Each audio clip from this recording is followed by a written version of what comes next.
Hi hello all welcome back to our channel Sitara world. నేను మీ నాగేశ్వర్ని. ఇవాళ వీడియోలో రాగి దోశ ఎలా తయారు చేసుకునేది అనేది చూపిస్తూ, అలాగే రాగులు టిఫిన్కి ఎలా యూజ్ చేస్తాననేది చూపిస్తానన్నమాట. నిన్న సండే కదా, March 8, mother's day, women's day రకరకాలుగా అంటారు కదా, దాని గురించి మాట్లాడుకుందాం. హలో, ఇవాళ అయితే హెల్దీ వేలో టిఫిన్ చేసుకోవడానికి ప్రాసెస్ అనేది చూపిస్తానమాట. ఎందుకంటే నన్ను చూసి చాలామంది కూడా మారారు. ఎక్కువ దోశకి మనం మినపప్పు రైస్ వాడతాం కదా, ఒక గ్లాస్ మినపప్పు అయితే 3 గ్లాసులు బియ్యం వేసుకుంటాం కదా. అయితే నేనేం చేశానంటే గత 2-3 ఏళ్ళగా ఒక గ్లాసు మినపప్పుకి 2 గ్లాసులు రాగులు యూజ్ చేస్తున్నాను. ఇదిగోండి, ఇలా స్టోర్ చేసుకుంటాను అనమాట. రైతుల దగ్గర తీసుకుంటాను 5 కేజీలు 10 కేజీలు ఇలాగా. వీటిని ఇప్పుడు బాగు చేసుకొని మనం రాగి పిండి చేసుకోవచ్చు. ఇలాగే గాలించుకొని మనం దోశకి వేసుకోవచ్చు అనమాట. సమ్మర్ స్టార్ట్ అయినట్టే కదా, ఇక మనకి ఆల్మోస్ట్ ఎండలు అనేది కొంచెం బాగానే వస్తున్నాయి. సమ్మర్లో ఎక్కువగా రాగి జావా, రాగి సంగటి ఇలా తింటే కొంచెం చలువ చేస్తుంది, బాగుంటుంది. అది అందుబాటులో ఉన్న వాళ్ళకి. ఎవరెవరికి అంటే ఒక్కొక్క ఒంటి తీరుని బట్టి కొంతమందికి రాగులు పడతాయి, కొంతమందికి బార్లీ బియ్యం, కొంతమందికి సజ్జలు, కొంతమంది జొన్నలు, అంటే వాళ్ళ ఒంటి తీరుని బట్టి కొన్ని పడతాయి, కొన్ని పడవు అనమాట. మాకైతే రాగులు మంచిగానే సెట్ అయినాయి. నేనైతే రాగులు ఎక్కువగా వాడుతూ ఉంటాను.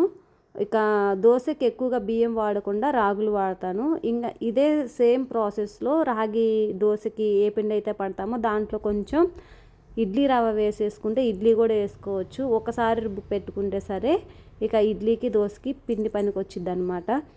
ఫస్ట్ రాగులు ఎక్కువ రోజులు స్టోర్ ఉన్నవంటే 7 మారితే రాగులు నల్లగా అవుతాయి అన్నమాట. అలా నల్లగా అయిన రాగుల్ని మనం వంట చేసినప్పుడు కొంచెం బ్లాక్ కలర్లో వస్తుంది. అలాంటప్పుడు కొంచెం తినడానికి ఇష్టపడరు, అంటే రంగు చూసి ఇష్టపడరు అనమాట. తినడానికి టేస్ట్ బాగానే ఉంటుంది. సో కొత్త పంట వచ్చిన రాగులు అయితే తెల్లగానే ఉంటుంది కాబట్టి పెద్ద తేడా ఏం తెలీదు. బియ్యం దోశ కంటే కూడా రాగి దోశ ఎక్కువ టేస్ట్గా ఉంటుంది, హెల్త్కి కూడా మంచిదన్నమాట. ఇక కట్ చేస్తే నేను కందిపప్పు కూడా ఇంట్లోనే అమ్మవాళ్ళు కందులు మిల్లుకేసి కందిపప్పు తెచ్చుకుంటాను. అవి కూడా ఒకేసారి ఒక 10 కేజీలు అలా తెచ్చి పెట్టుకొని ఎండబెట్టుకుంటాను అనమాట. మధ్యలో ఎప్పుడన్నా ఒకసారి పురుగు వచ్చినప్పుడు ఇంకా చెరుక్కుంటాను, అలా వాడతాను అనమాట. ఇవాళ ఏం పని పెట్టుకున్నానంటే రాగుల్ని ఇలా చెరిగి కడిగి ఆరబోసి రాగి పిండి పట్టుకోవాలి. ఇక సమ్మర్ స్టార్ట్ అయింది కదా, ఇంకా జావకి నేను కొంచెం జావ ఎక్కువ చేస్తాను. సంగటి ఎప్పుడన్నా వారానికి ఒక రోజు అలా చేస్తాను అనమాట. ఎప్పుడన్నా మధ్యాహ్నం తినాలనిపిస్తే ఎండకి మధ్యాహ్నం చేస్తాను, లేదంటే నైట్ చేస్తాను అనమాట సంగటి. అంటే పిల్లలకి హాలిడేస్ ఇస్తారు కదా, ఇంకా కొంచెం ఫ్రీగా ఉంటాం కాబట్టి మధ్యాహ్నం టైంలో అయితే ఈజీగా అనిపిస్తుంది అనమాట. సో అలా సంగటిలోకి ఎక్కువగా తోటకూర, నలుపుడు కారం, ఇలా పులుసు కూరలు ఏదైనా అయితే బాగుంటుంది. సో ఎవరి చాయిస్ వాళ్ళది, వాళ్ళ పెద్దల అలవాటు నుంచి వచ్చింది, ఇష్టపడుతుంటారనమాట ఎవరింట్లోనైనా. ఇంక ఇక్కడైతే దోశకి నానబెడుతున్నాను అనమాట. మాకు ఎక్కువగా సండే దోశ అయితే ఎక్కువగా ఇష్టంగా తింటారు. దోశ, చికెను, శార్వా, చికెన్ కర్రీ ఇలా అయితే బాగా తింటారని చెప్పేసి ఎక్కువగా సాటర్డే ఖచ్చితంగా నానబెడతాను అనమాట. సండే దోశ కంపల్సరీ ఉంటుంది ఇంట్లో. సో ఇంక ఇలా అయితే నానబెట్టుకున్నాను. ఇంకా అట్ ద సేమ్ టైం బాదం పప్పు కూడా ఖచ్చితంగా నానబెడతాను అనమాట. ఎప్పుడో ఒకరోజు మర్చిపోతుంటాము, అది కామన్గా జరిగేదే కదా ఇళ్ళల్లో. ఇంక ఇవి నానబెట్టేసి బయట చెరిగి కడిగి పెట్టాను అనమాట, నీళ్ళు ఒడుస్తాయి అని చెప్పేసి. ఇక ఈ రాగుల్ని ఎండలో ఆరేసి రావాలి మిద్ది మీదకి వెళ్ళి. ఇంకా బట్టలు ఆరేయడం, ఇంక ఇవి రాగులు ఆరబెట్టడం, ఇవన్నీ ఒకసారి చేద్దాంలే అని చెప్పి ఇంక అక్కడ కడిగి అక్కడ పెట్టొచ్చాను. ఇవి గాలించడం చాలామందికి రాదు కదా, అది చూపిద్దాం అనుకున్నాను.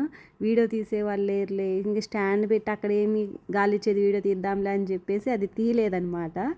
ఇప్పట్లో చాలామందికి రాదు, అసలు ఆ పదం కూడా తెలియదు అనమాట. గాలించడం అంటే ఏంటో తెలియదు. అది ఎందుకంటే ఇప్పుడు మాకు దంచడం, చెరగడం, ఇక్కడ దీంట్లో రాళ్ళు ఉంటే అవి నేమి తీస్తారనమాట, అవి రావు కదా. అందుకని చెప్పేసి కడిగామనుకోండి అన్నీ పోతుంది, మట్టి పోతుంది, దాని మీద పొట్టు పోతుంది, అన్నీ పోతాయి అన్నమాట. ఇది సింపుల్ వే మనకి ఈ జనరేషన్ వాళ్ళకి. కడిగి అలా గాలి ఇచ్చుకొని ఆరబెట్టుకుంటే ఇంకా రాళ్ళు ఉన్న మట్టి ఉన్న ఏదైనా పోతుంది ఈజీగా. ఇక ఇలా ఎండబెట్టుకున్నాక మనం రాగి పిండి పట్టేసుకుంటే ఇంకా అది మనం జావకైనా సంగటికైనా పనికి వచ్చిద్ది. మనం కొనుక్కున్న పిండి కూడా అంత మంచిగా బరకగా ఉండదన్నమాట. కొన్ని ప్యాకెట్లో పిండి అప్పుడప్పుడు వాడతాను, లేనప్పుడు బరకగా ఉన్నట్టు అనిపిస్తుంది, ఇంత మెత్తగా పట్టరు. మనం ఏదైనా సరే మనం ఇంట్లో తయారు చేసుకున్నట్టు ఉండదు కదా బయట. ఇంట్లో చేసుకోవడం అలవాటయ్యి ఇంట్లో పిండి వాడుకొని మనం బయట కొన్నవి వాడాలంటే అంత మంచిగా ఉన్నట్టు అనిపించదు. అబ్బాయి ఏముందిలే మనం ఇంట్లో చేసుకుంటేనే పిండి బాగుంటుంది అని చెప్పేసి మనసుకి ఇలా అనిపిస్తుంది అనమాట. సో నేను కూడా అంతే, ఇంట్లో చేసుకుంటేనే మనకి బాగుండిద్ది అని మంచి సాటిస్ఫాక్షన్ ఉండిద్ది అనమాట. అందుకే ఎక్కువగా బయట తేను, ఎక్కువగా మన ఇళ్ళ దగ్గరే పండిస్తారనమాట. రాగులు, మినుములు ఇలా అన్నీ వాళ్ళ దగ్గరే తీసుకుంటాను. తీసుకొని ఇలా మిల్లుకి ఇచ్చే అయితే బేడలు అయ్యి మిల్లు పట్టించుకుంటాను, పిండి అయితే ఇలా ఇంట్లోనే చేసుకుంటా. ఇంక ఈరోజు ఈవినింగ్ స్నాక్స్కి రాజ్మా నానేసా అనమాట. పిల్లలు అయితే ఇవి ఫస్ట్ టైము, పిల్లలు సరిగ్గా తినలేదన్నమాట. అవి కొంచెం చప్పగా ఉండేసరికి తినలేదు. ఇంకా కారం, ఉప్పు, ఉల్లిపాయలు, కొంచెం మసాలా అలా వేసుకుంటే కొంచెం మంచిగా తినాలనిపిస్తాయి. ఏందో తలా ఒక గుప్పిడి అయితే సరిపోతాయి అని చెప్పేసి ఇంక అలా తినేసాము. ఇంకా కట్ చేస్తే ఇంక నానబెట్టాను కదా దోశకి, ఇక సండే ఇంకా రుబ్బి పెట్టేసుకున్నాను. మంచిగా ఫర్మెంట్ అయింది పిండి. అసలు ఒక్కసారి మీరు రాగి దోశ అలవాటు అయితే రాగి దోశకే ఇష్టపడతారనమాట. మా పిల్లలు ఫస్ట్లో రాగి దోశ అన్నారు, ఇప్పుడైతే రాగి దోశే బాగుంది, తెల్ల దోశ వద్దు మాకు రాగి దోశే కావాలంటారు పిల్లలు. అంత ఇష్టంగా తింటారు మా పిల్లలు అయితే. ఇక కట్ చేస్తే ఉమెన్స్ డే కాబట్టి దాని గురించి 2 మాటలు మాట్లాడుకుందాం. ప్రతి ఇంట్లో కూడా ఆడవాళ్ళు లేకపోతే ఏ పనులు ముందుకెళ్ళవు, ఇది ఖచ్చితంగా అందరూ ఒప్పుకోవాల్సిందే. ఎందుకంటే పిల్లలకి తల్లి అవసరం, భర్తకి భార్య అవసరం, అత్తమామలకి కోడలి అవసరం. ఉదయం లేచిన తర్వాత నుంచి ఎవరికి ఏమేమి కావాలో అన్నీ చూసుకోవాలి.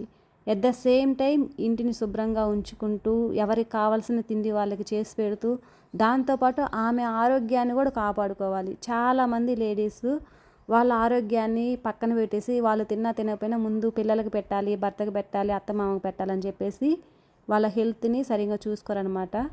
సో హలో లేడీస్, మీరందరూ కూడా ఎవరైతే వీడియో చూస్తున్నారో అందరూ కూడా హెల్త్ని ముందు మీ హెల్త్ని కాపాడుకోండి.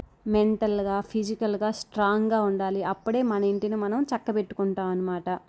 మన హెల్త్ బాగాలేకపోతే ఏది సరిగా చూసుకోలేము, అందరూ డిస్టర్బ్ అవుతూ ఉంటాము.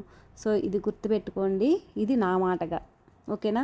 వీడియో నచ్చితే లైక్ చేయండి, మీ ఫ్రెండ్స్తో రిలేటివ్స్తో షేర్ చేసేసుకోండి.